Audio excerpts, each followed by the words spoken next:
તો ઉત્તર પ્રદેશ બાદ ગુજરાતમાં પણ આઈ લવ મોહમ્મદના પોસ્ટર્સ લાગ્યા છે। અમદાવાદ શહેરમાં અલગ અલગ વિસ્તારમાં પોસ્ટર્સ લાગ્યા। અમદાવાદના દુધેશ્વર, શાહપુર સહિતના વિસ્તારોમાં પોસ્ટર્સ લાગ્યા। આખરે સવાલ એ જ કે નવરાત્રીના ટાણે શહેરમાં શાંતિ ડહોળવાનો પ્રયાસ શા માટે?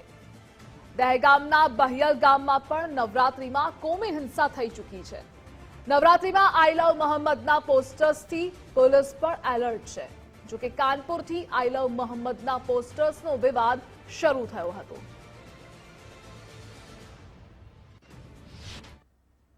અમદાવાદ શહેરમાં પણ લાગ્યા આઈ લવ મોહમ્મદના પોસ્ટર। મહત્વની વાત છે કે કાનપુરથી થયેલા વિવાદને લઈને ઉત્તર પ્રદેશ, મહારાષ્ટ્ર અને હવે ગુજરાતમાં પણ આઈ લવ મોહમ્મદના પોસ્ટર લાગ્યા છે। મારી પાછળના જે આપ દ્રશ્યો જોઈ રહ્યા છો તે ગુરુદ્વારા જે કહેવાય કે અમદાવાદ વિસ્તાર છે દુધેશ્વર, ત્યાંના ગુરુદ્વારા BRTS બસ સ્ટેન્ડની સામે આઈ લવ મોહમ્મદના પોસ્ટર લાગ્યા છે। આ વિસ્તારોમાં 2 થી 3 જગ્યાએ આવા પોસ્ટર લાગ્યા છે। તો અમદાવાદ શહેરમાં વિવિધ જગ્યાએ આવા પોસ્ટર લગાવવામાં આવ્યા છે। અને ખાસ વાત કરવામાં આવે તો જે રીતે નવરાત્રી ચાલી રહી છે એટલે કે શાંતિ ના ડોળાય તે માટે પણ ખાસ હવે પોલીસે સતર્ક રહેવું પડશે। કારણ કે જે રીતે ગાંધીનગરના દહેગામ પાસે આવેલા બહિયલમાં જે રીતે ખાસ માતાજીના નવરાત્રીમાં જે રીતે અસામાજિક તત્વો દ્વારા જે છે તે માથાકૂટ થઈ હતી ને ત્યારબાદ આખી ઘટના સામે આવી હતી, ત્યારે ગુજરાતમાં પણ હવે જે આઈ લવ મોહમ્મદના પોસ્ટર લાગ્યા છે એટલે કે નવરાત્રી સમયે જ આ પોસ્ટર લાગ્યા છે ને આઈ લવ મોહમ્મદને આ પોસ્ટરના અલગ અલગ